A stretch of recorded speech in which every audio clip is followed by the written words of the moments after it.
Welcome students. तो आज की इस वीडियो में हम करेंगे क्लास 10 केमिस्ट्री का chapter number 1 chemical reactions and equations. तो इसमें स्टार्ट करते हैं। सबसे पहले जो हम इसमें पढ़ेंगे वो क्या पढ़ेंगे, केमिकल रिएक्शंस क्या होती हैं। तो देखते हैं, chemical reactions are the process in which new substances with new properties are formed. Chemical reactions क्या होती है? केमिकल रिएक्शन एक ऐसी प्रोसेस है जिसमें क्या होता है, नई चीज़ बनती है नई प्रॉपर्टी के साथ। ठीक है। During a chemical reaction atom of one element do not change into those of another element, only a rearrangement of atoms takes place in a chemical reaction. इसमें बोला गया है कि जो एटम ऑफ वन एलिमेंट है, element दूसरे element में change नहीं होगा। जैसे अगर कोई H है तो वो ऐसा नहीं है कि C में चेंज हो जाएगा, खाली क्या होगा, इसकी जो अरेंजमेंट्स हैं वो चेंज होंगी केमिकल रिएक्शंस के जब होंगी तो। ठीक है। नेक्स्ट है, हमें जब भी केमिकल रिएक्शंस होती है दो चीज़ों का पता होना चाहिए, एक तो रिएक्टेंट्स एंड दूसरा प्रोडक्ट। रिएक्टेंट क्या होता है? The substance which take part in a chemical reaction. जब केमिकल रिएक्शन होती है तो जो सब्सटेंस उसमें पार्टिसिपेट करता है, जो पार्ट लेता है, उसे क्या बोलते हैं? रिएक्टेंट। एंड प्रोडक्ट क्या होता है? जब केमिकल रिएक्शन होती है तो जो नई चीज़ हमें मिलती है उसे हम क्या बोलते हैं? प्रोडक्ट। अब इसमें एक एग्जाम्पल लिखा है।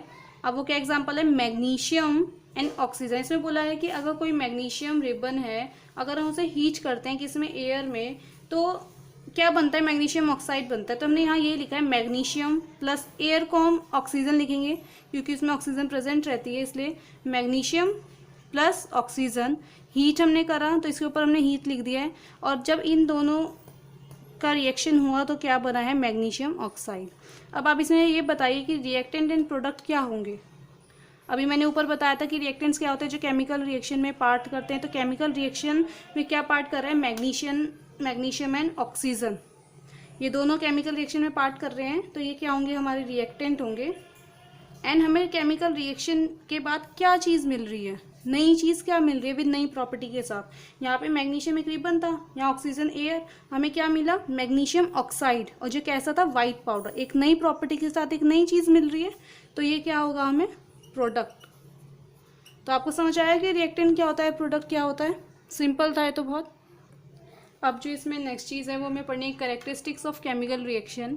अब इसमें 5 तरह की कैरेक्टरिस्टिक होती है केमिकल रिएक्शन में। फर्स्ट होती है evolution of a gas, formation of A precipitate, change in colour, change in temperature and change in state.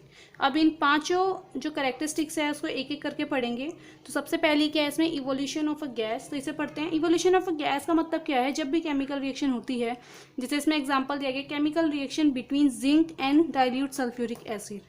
जब zinc and dilute sulphuric acid के बीच में जब भी केमिकल रिएक्शन होगी तो उसमें कौन सी गैस इवॉल्व होती है? वो इवोल्यूशन ऑफ हाइड्रोजन गैस। क्या निकलती है इसमें? हाइड्रोजन गैस निकलती है विथ पॉप साउंड। कब? जब जिंक और डाइल्यूट सल्फ्यूरिक एसिड की रिएक्शन होती है तब। एंड ऐसा कोई ज़रूरी नहीं है कि हर उसमें हाइड्रोजन गैस ही इवॉल्व होगी। हर जो रिएक्शन होती है उसकी अलग अलग गैसेस इवॉल्व हो सकती हैं। जैसे नेक्स्ट जो हमारा एग्जांपल है वो है, जब आप केमिकल रिएक्शन कराओगे किसके बीच में? Sodium carbonate and dilute hydrochloric acid के साथ जब रिएक्शन होगी केमिकल, तो इसमें कौन सी गैस इवोल्यूशन होगी? उसमें evolution of carbon dioxide gas.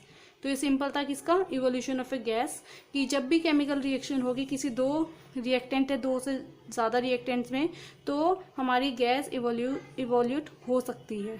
तो आपको बता दिया मैंने, जब जिंक और डाइल्यूट सल्फ्यूरिक एसिड का रिएक्शन होता है तो हाइड्रोजन गैस का इवोल्यूशन होता है, और जब sodium carbonate and dilute hydrochloric acid का जब रिएक्शन होगा तब क्या होगा? Evolution of carbon dioxide gases. इसके और भी एग्जांपल्स हो सकते हैं, लेकिन मैंने अभी आपको बताने के लिए सिर्फ 2 ही एग्जांपल्स का यूज़ करा है। तो नेक्स्ट देखते हैं आगे। अब इसमें जो हमारा नेक्स्ट पॉइंट है वो है फॉर्मेशन ऑफ अ प्रेसिपिटेट।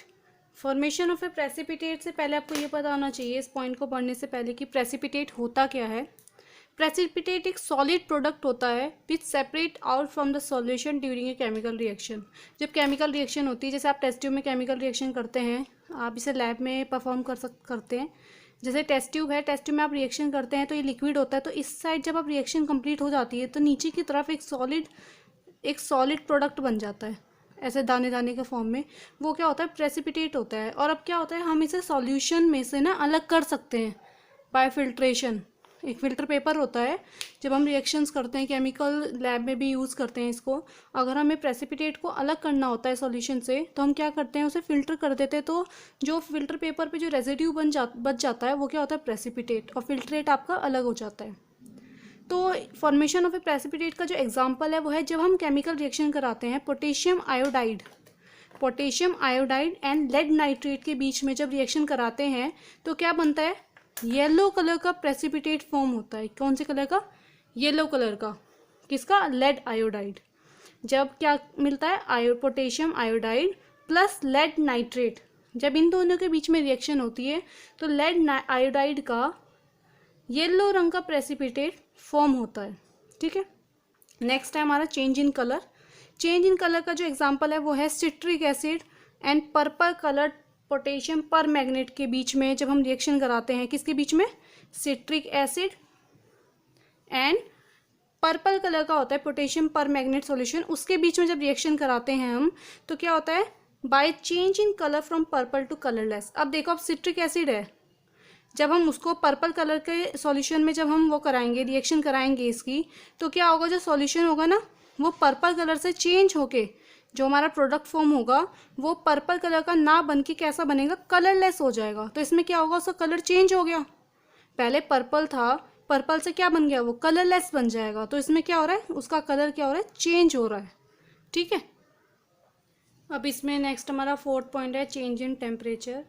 तो चेंज इन टेम्परेचर का हमारा जो एग्जांपल है वो होगा जब हम रिएक्शन कराते हैं क्विक लाइम एंड वाटर के बीच में, तो जो होता है स्लेक लाइम बनता है विद राइज इन टेम्परेचर। इसमें क्या है, जब आप क्विक लाइम एंड वाटर के बीच में जब रिएक्शन कराते हैं क्या बनता है, स्लेक लाइम बनता है, और उसका टेम्परेचर क्या होता है, राइज, बड़ा होता है। तो आपको क्या होगा, जैसे टेस्ट ट्यूब में आप करा रहे हैं, क्विक लाइम में वाटर मिलाएंगे और आप स्लेक लाइम जब बनेगा तो आप देख सकते हैं कि वो थोड़ा क्या होगा, गर्म, हॉट होगा। तो इसका मतलब कि जो टेम्परेचर हो रहा है वो बढ़ रहा है।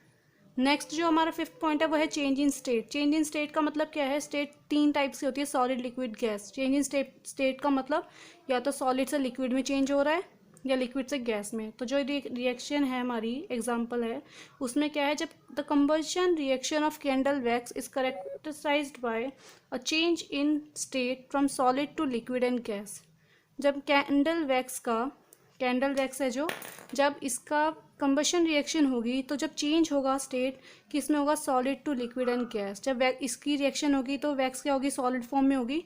जब रिएक्शन होगा तो क्या बनेगा, वो लिक्विड, और इवोल्यूशन गैस भी कुछ ना कुछ होगी। तो इसमें जो इवोल्यूशन गैस है वो कौन सी होगी, आपकी कार्बन डाइऑक्साइड।